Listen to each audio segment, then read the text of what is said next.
Good afternoon, America. My name is James from XYZ News. I'm currently outside of the Pennsylvania State House where the Constitutional Convention meeting is being held.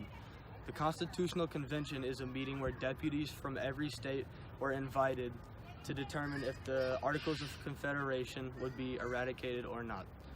According to my sources, every state but Rhode Island accepted the invitation, and 55 of the 74 deputies chosen attended the meeting. Many deputies in different states opposed plans in replacing the Articles of Confederation.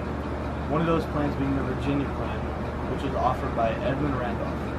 This plan was a large state plan which provided for a bicameral legislature with representation based off the state's population. William Patterson proposed the New Jersey Plan, which is a small state plan.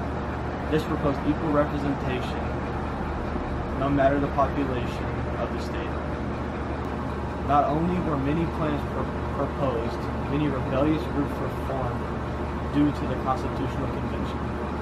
One of the most known being the Shays' Rebellion, which my co-anchor will address in the next segment, and why it's significant. Thank you, Hayden, and good morning, America. This is Kamal Barnes, your co-anchor for XYZ News. It's currently 9:30 a.m., and I'm here to talk to you about Shays' Rebellion. From 1786 to 1787, in western Massachusetts, American Revolutionary War veteran Daniel Shays led 4,000 rebels in a protest against perceived economic and civil rights injustices. Thomas Jefferson wrote that if you feel that you're being taxed without representation, or that your voice isn't being heard, then you have the right to revolt. Shays decided this applied to him and many of the other farmers and ex-soldiers who were in debt and going through bankruptcy. He ended up organizing a rebellious group and used their mob power to shut down courthouses, stop tax collectors from taking money, and declaring bankruptcy.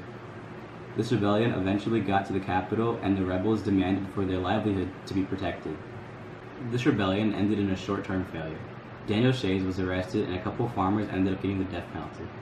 This revolt prevailed in some ways, though, as the Articles of Confederation were deemed as weak and sparked a congressional debate for reformation. This fueled Federalists like Alexander Hamilton to advocate for stronger federal governments and to diminish states' rights. Now for a quick commercial break.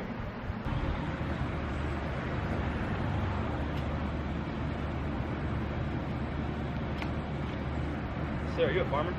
Yes, sir, I am. How may I help? Have you paid your taxes? No, I have not.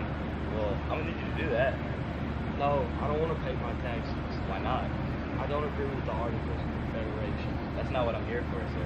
Just go ahead and pay your taxes. I can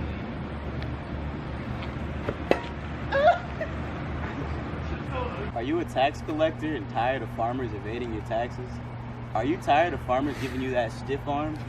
If so, call me, Kamal Barnes, at 1-800-TAX-COLLECT. Now to our on-scene reporter, Andrew Hounshaw. Thanks, Kamal. I'm currently outside of the Pennsylvania State House where I just finished up interviewing David, who was actually a part of the rebellion, and I'm here to ask him why he thinks it's significant to the Constitutional Convention and how has Shays' Rebellion affected him. So David, how did Shays' Rebellion affect you? The purpose of the rebellion was people like me who were tired of the mistreatment we were presented with after the war. It lasted for about 6 months, and we ended up taking over the Court of the Common Pleas in Northampton. We couldn't pay our debts, and Congress continued to tax us, so we decided to rebel. What do you think the Constitutional Convention means? I believe that Congress will come up with a decision that will be beneficial for the common people, as well as let them be able to govern properly throughout the coming years. Okay. I'm Kamal, I'm Hayden. and this has been XYZ News. Thank you for tuning in this week. Remember to tune in next week for more footage.